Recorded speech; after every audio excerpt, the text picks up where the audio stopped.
Hey everyone, welcome to the first video of this mini series about planning for e-commerce. And in this specific video, I'm going to talk about measurements and objectives that we can use when planning for e-commerce business. So there's many objectives we can have, but the first thing we have to do is to identify what is the overall objective of the business for now. Okay, obviously objectives and goals will change, but the current objective needs to be identified in order to know in what direction also the website or the e-commerce component can go. There's many different types of objectives. Maybe it's to increase existing market sales, maybe it's to open new markets, maybe it's to serving customers better, maybe it's to identify new vendors, maybe it's to coordinate more efficiently with the existing vendors, or to recruit employees more effectively.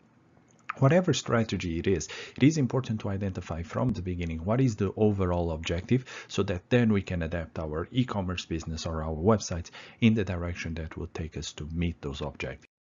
Okay, so the step after that is to link that objective we identified with what is the business strategy that makes sense to do. What is the business strategy that makes sense to follow in order to meet that objective? Okay, now here we're going to have two different types of objectives. We have downstream strategies. So downstream strategies is strategies that focus more on improving the business provided to customers. So it's more on the downstream of the business. In other words, it's more on the customer side. Upstream strategies focuses more obviously on the opposite direction, which is the supplier. So here there's two major components.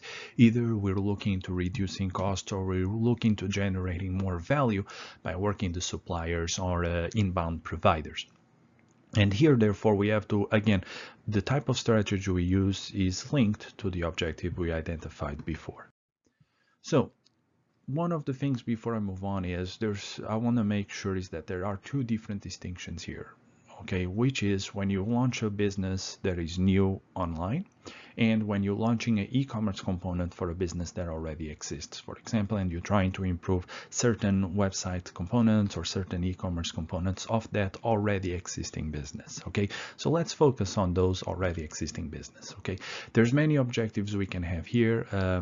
For example, one of the main things that why businesses want to go online is that obviously the internet offers very attractive way to generate more sales, and it can also be a great way to complement the business strategies and to improve competitive position.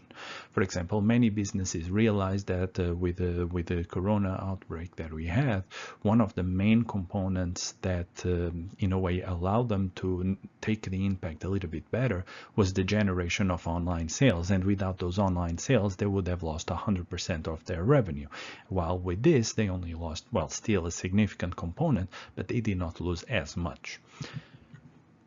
Now, e-commerce can also be a great inspiration for businesses to undertake more activities and to really communicate better with the customer to identify what opportunities are there out there that can still be taken.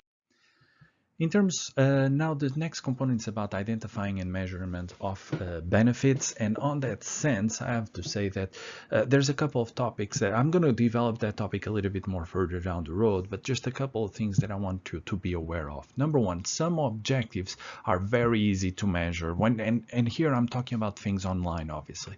Some objectives are very easy to measure. For example, increase of sales or the amount of reduced cost. That's very easy to measure. Other objectives are more difficult to measure. For example, the concept of customer satisfaction is a little bit harder to measure.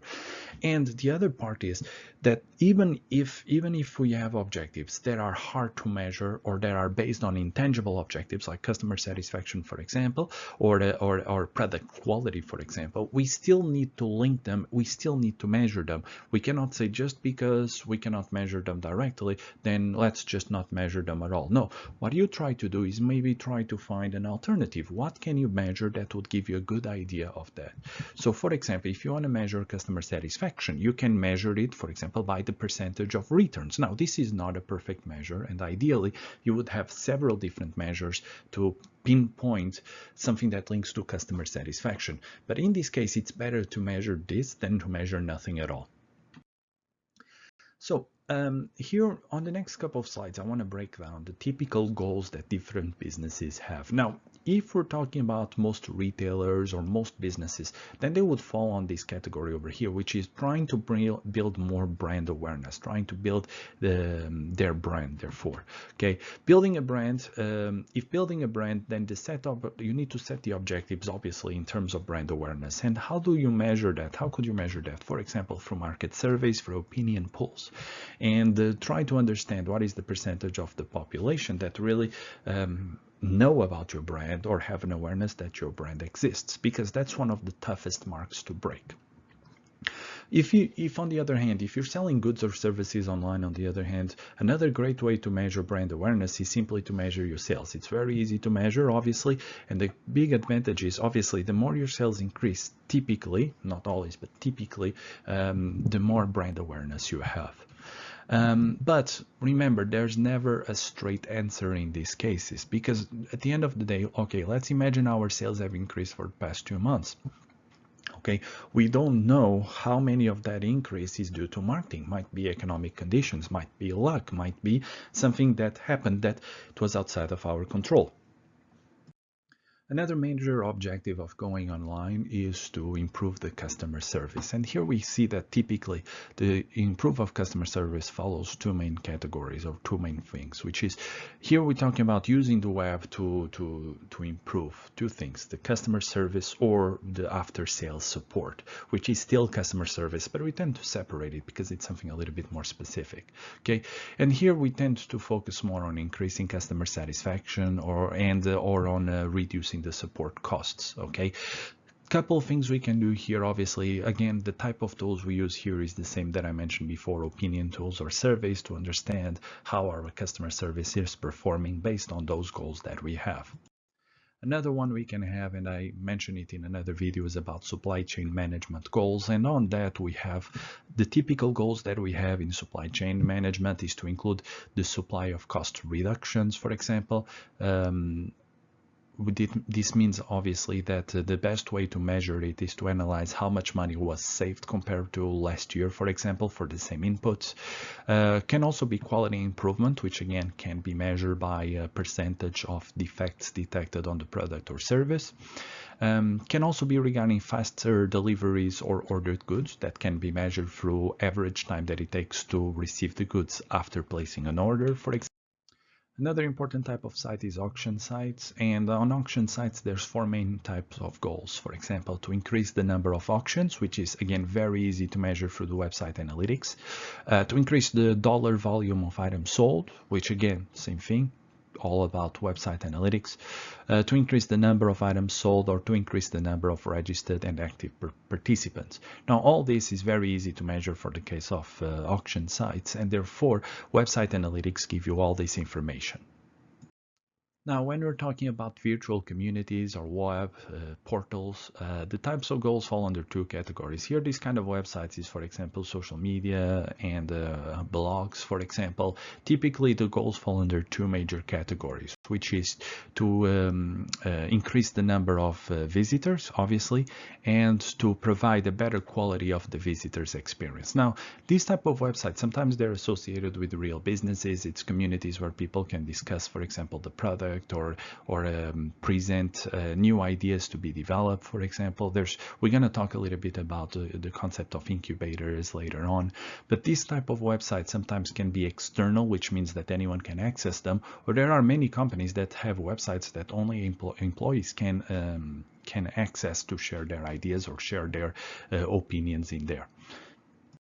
So finally, I just want to give you a quick overview. There's many different options of how to measure different objectives that we have. And on this slide, I just wanted to give you some of the most famous one. In terms of building brands, for example, we have surveys.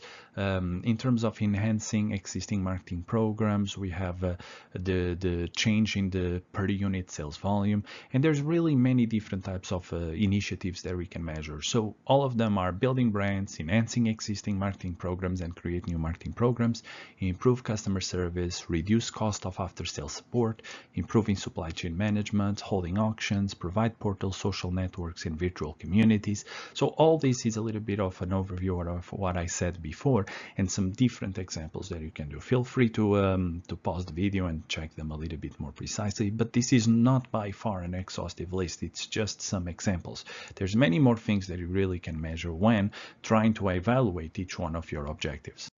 So to summarize, we covered the main type of objectives that we can have when going to online business. Obviously, there's much more I could have said, but I wanted to keep it short. There's many books about this topic, and therefore I just wanted to give you an overview of what I think are my thoughts or the things that need to be careful when considering the objectives that you need to define when going online. Thank you very much for watching, and I'll see you on the next video of this mini series.